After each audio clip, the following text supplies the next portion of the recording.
Hello everyone. Today we will discuss about the development of tongue. The tongue begins to develop at about 4th week of intrauterine life when pharyngeal arches meet in the midline beneath the primitive mouth and local proliferation of the mesenchyme then give rise to a number of swellings in the floor of the mouth. Before going to the development of tongue, let's discuss about the pharyngeal arches in short. Here I am drawing an embryo.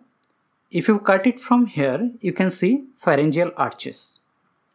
So here I am drawing a simple picture of pharyngeal arches. So here it is first arch, then second arch, then third and then fourth arch. Only those 4 pharyngeal arches help in development of tongue.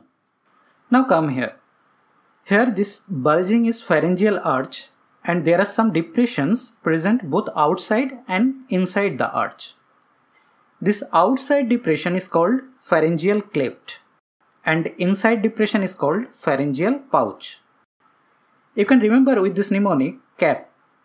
So the outermost portion is pharyngeal cleft, C for cleft. As it is outermost portion, it is made up of ectoderm. Middle portion is pharyngeal arch, A for arch, which is derived from mesoderm. And the innermost portion is pharyngeal pouch, P for pouch, which is made up of endoderm. Now come here. You can see there are 2 lateral swellings in the first arch. They are also called lingual swellings. And a small medial swelling called tuberculum imper. Tuberculum means tubercle or simply swelling. And imper means unpaired or single.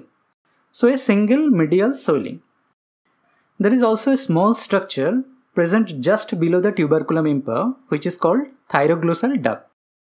Thyro means thyroid gland and glossal means which is related to tongue. So it is a duct-like connection between thyroid gland and tongue. This duct normally atrophies and closes up before birth, leaving a foramen-like structure which is called foramen cecum.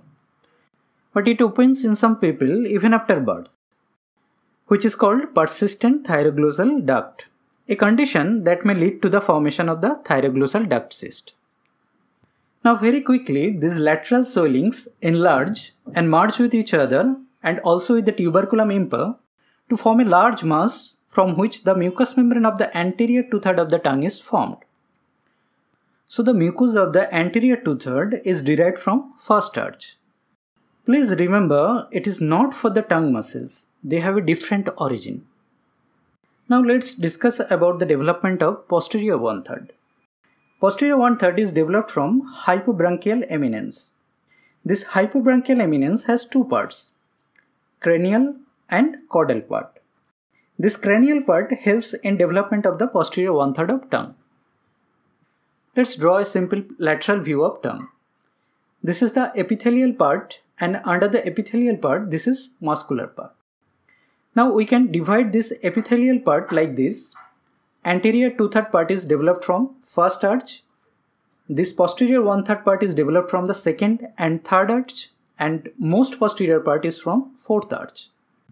Now the important point is during development, mesenchyme of third arch rapidly overgrows that of the second arch, which is thereby buried underneath the third arch. So it is excluded from further involvement in the development of tongue. Now the muscle of the tongue have different origin.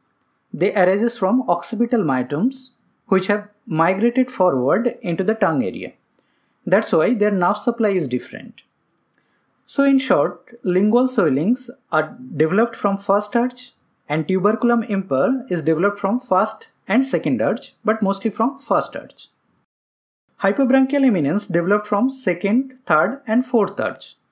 Cranial part is developed from second and third arch and caudal part is developed from fourth arch. So finally, anterior 2/3 of the tongue is developed from lingual swelling and tuberculum imper. Posterior 1/3 is developed from cranial part of hypobranchial eminence and most posterior part is developed from caudal part of hypobranchial eminence. That's all about the development of tongue. If you find this video helpful, please don't forget to subscribe the channel. Thank you.